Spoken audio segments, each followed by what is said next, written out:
Doctor حسین اکبر صاحب آپ کی طرف یہ ہدیہ سوال چھوڑ کے میں گیا تھا کہ اگر لیونگ ریلیشن شپ ہے ایک طرف تو یہ بڑی ہیلپنگ ہینڈ لگے گا نا کہ خاندان ملوث نہ ہو، ذمہ داریاں نہ ہوں، آپ دیکھ بھال لیں، رہ سکتے ہیں رہیں، نہ ہی رہ سکتے نہیں رہ سکتے، لیکن ویسٹ میں بھی اس کا ایک سلوشن نکالا ہے کہ اگر اس میں بچے ہو جاتے ہیں تو اس میں ماں باپ کا نام ہی نکال دیا، اس میں ایک دوسرا قانونی تحفظ بھی ویسٹ نے دیا ہے جس کا کہ ہم یہاں ذکر بڑی مشکل سے کرتے ہیں۔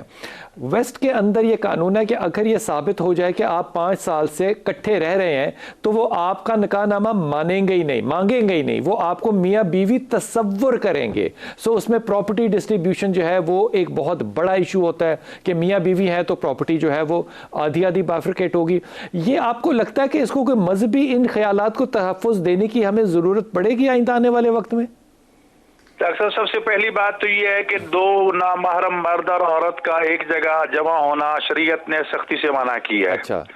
نمبر 2، جو مرد یا عورت جو ہیں وہ آپس میں شادی کرنا چاہتے ہیں تو شادی کے ارادے سے اتنی اجازت دی گئی ہے کہ دونوں نکاح سے پہلے ایک دوسرے کو دیکھ سکتے ہیں، ظہری جو ان کے اعضاء ہیں ان کو دیکھ سکتے ہیں، اس سے زیادہ نہیں۔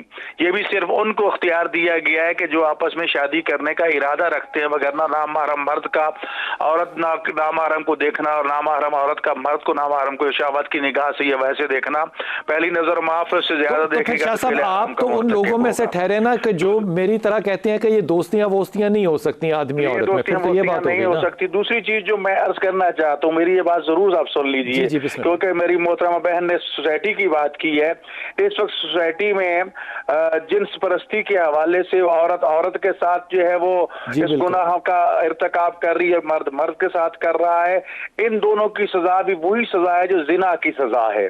یہ نہیں ہے کہ اگر عورتیں آپس میں ہم جنس پرستی کرتے ہوئے جنسی خواہشات کو پورا کرتی ہیں تو اس کو کوئی سزا جاری نہیں ہوگی، وہ بالکل زنا کا حکم جاری ہوگا ان دونوں کے لیے بھی۔ اور اسی طرح جہاں تک اجبار کا تعلق ہے، آپ کا سوال ہے، آج کل اس کی سینکڑوں مثالیں مل رہی ہیں کہ مردوں کو یرغمال کر کے ان کے ساتھ انجیکشن لگا کے عورتیں جو ہیں وہ اپنی خواہش نفسانی کو پورا کرتی ہیں، اور پھر ساتھ یہ بھی دھمکی دیتی ہیں کہ اگر آپ نے ہماری خواہش پوری نہ کی تو ہم شور مچا دیں گی اور کہیں گے کہ اس نے ہمارے ساتھ زیادتی کی ہے۔ اور اس کی 20 مثالیں ہماری سوسائٹی میں اور خصوصاً عرب معاشرے میں بھی بہت سی اس کی مثالیں ہمارے سامنے آ چکی ہیں۔ لہٰذا یہ تصور کر لینا کہ صرف مرد ہی عورت کا ریپ کرتا ہے یہ کافی نہیں ہے، بلکہ عورتیں بھی مرد کا ریپ کرتی ہیں، اور دونوں کے لیے سزا جو ہے وہ ایک سزا ہے۔ میں آپ کا پیغام آ گیا، میں دوبارہ آپ کی طرف آتا ہوں۔ میرا تو سوال یہ ہے کہ کیا اس ملک میں جو یہ نئی تبدیلیاں آ رہی ہیں اس کے تحت شریعت کو لچک دکھانی پڑے گی یا نہیں؟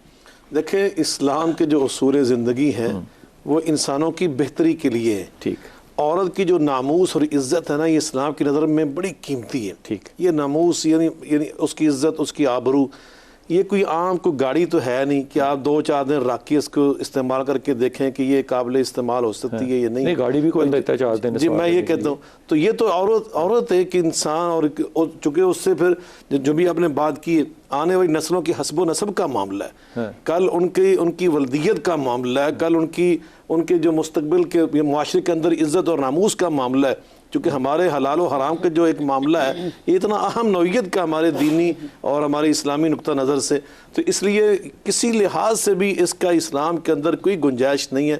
البتہ جی ابھی آپ جو بات فرما رہے تھے کہ اگر وہ رہنا چاہتے تو رہیں اور وہ نکاح کریں، وہ نکاح کرے نا، اور نکاح میں جو شادی کے اندر ہم نے فضول رسومات کو داخل کیا، اس میں ہم نے رسومات فضولیات کو ہم نے شامل کیا ہوا ہے جس سے ہم نے شادی کو آسان کرے۔ شاہ جی معذرت کے ساتھ ہم نے برائی کو آسان کیا ہے۔ آپ کے ماشاءاللہ تعالیٰ بڑے جاننے والے ہوں گے، وہ میں تو نہیں جانتا ان کو، لیکن میں نے ان کو یوٹیوب پہ بڑا سنا ہے، وہ واضح طور پہ اس بات کو کوٹ کرتے ہیں، اور وہ بہت بڑے عالم ہیں، بہت بڑا مسند ہے ان کا۔ وہ فرماتے ہیں کہ اگر غالب گمان یہ ہو کہ آپ نے پیسے دیے ہیں اور آپ کے تعلقات ہیں تو غالب گمان کیونکہ اس کا مہر کا ہے، یعنی کہ پازیٹیو سوچنا چاہیے نا، تو یہ پھر ریپ ہوگا ہی نہیں۔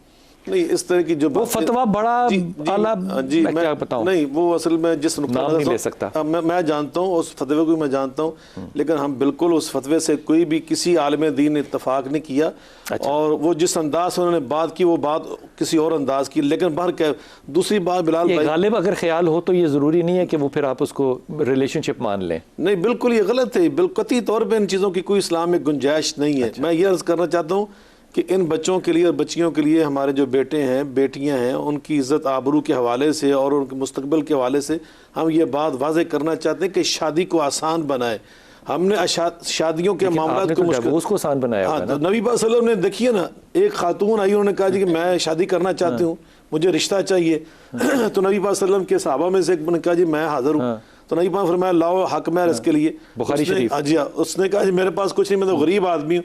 فرمایا ولو فلتمس ولو خلم من حدید, لوہے کی ایک انگوٹھی لے کر آ. دھوتی کا تھا, اس نے کہا یہ دے دوں گا تو پہنوں گا کیا, ایک چادر تھی وہ بھی نہیں دے سکتا. تو بالآخر نہیں فرمایا حل معک شیء من القرآن, کوئی قرآن پاک کی صورت یا گئی فلاں فلاں, کہا وہی اس کو یا کروا دینا, وہی اس کا حق مہر. تو یہ شادیاں, تو یہ ہے نکاح. نکاح کریں رہیں, اور اگر خدا نہ خواستہ 5 سال کے بعد 10 سال کے بعد ان کا مزاج آپس میں نہیں ملتا, تو جیسے طلاق اسلام میں جائز ہے, خلا اسلام میں جائز ہے, طلاق ہو جائے گی, خلا ہو جائے گا, لیکن وہ نیت یہ کریں کہ ہم نے گھر بسانا ہے, اللہ رسول کی تعلیم کے مطابق رہنا ہے. تو یہ تصورات آ گئے نا, یہ تصورات اس معاشرے کو برباد کرنے کے, جو آپ بار بار اشارہ فرما رہے ہیں, نتیجے اس کے کیا نکلیں گے؟ یہ قتل و غارت جو بڑھ رہی ہے, یہ فحاشی جو بڑھ رہی ہے, یہ ایڈز کی بیماری جو بڑھ رہی ہے, بے شمار بیماریاں جو وبائی ہمارے چیزیں اختیار کرتی جا رہی ہیں. LGBT کے قوانین کو اگر تحفظ دے رہی ہے 2018 کے قوانین میں, تو پھر آپ کیا کریں گے؟ آپ کس بات کی مودی ہیں؟ نہیں, یہی تو مسائل ہیں کہ ہماری خود مختاری کدھر ہے بلال بھائی. ہم خود مختار ملک ہیں. ہم نے ایک نظریے کے تحت, ہمارے بابا قوم نے, قائد اعظم محمد جناح رحمۃ اللہ علیہ نے, ان کے رفقا نے یہ پاکستان حاصل کیا ہے ایک نظریے کے تحت. 2 قومی نظریے, وہ کدھر کیا نظریہ؟ پاکستان کا مطلب کیا, لا الہ الا اللہ کیا معنی تھا اس کا؟ اسلامی جمہوریہ پاکستان کیا معنی ہے؟ ہمارے دستور آئین کی پہلی شک یہ ہے کہ کتاب و سنت یہ پاکستان کا سپریم قانون اور سپریم لا ہے, وہ کدھر چلا گیا؟ اگر ہم نے وہ کام کرنا جو دوسروں نے کہا, دوسروں نے ہمارے پر مسلط کیے, ہم اتنے بے بس اور مجبور ہیں, تو ہمیں یہ ریاست بنانے کا مطلب کیا تھا؟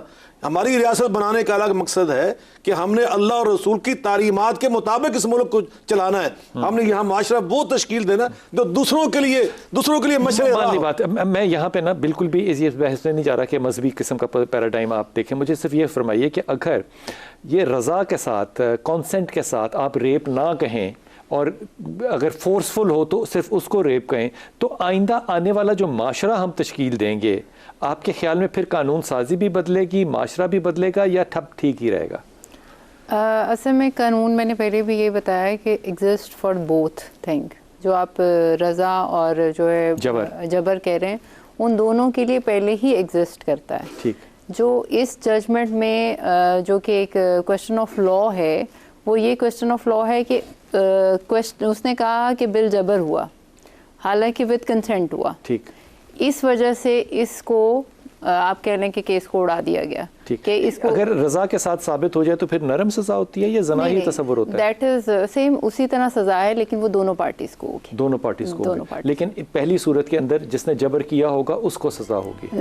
بالکل اس کو ہوگی. آپ نے کبھی کسی خاتون کو سزا ہوتے دیکھا 75 سالوں میں؟ نہیں, ابھی تک تو نہیں دیکھا میں نے.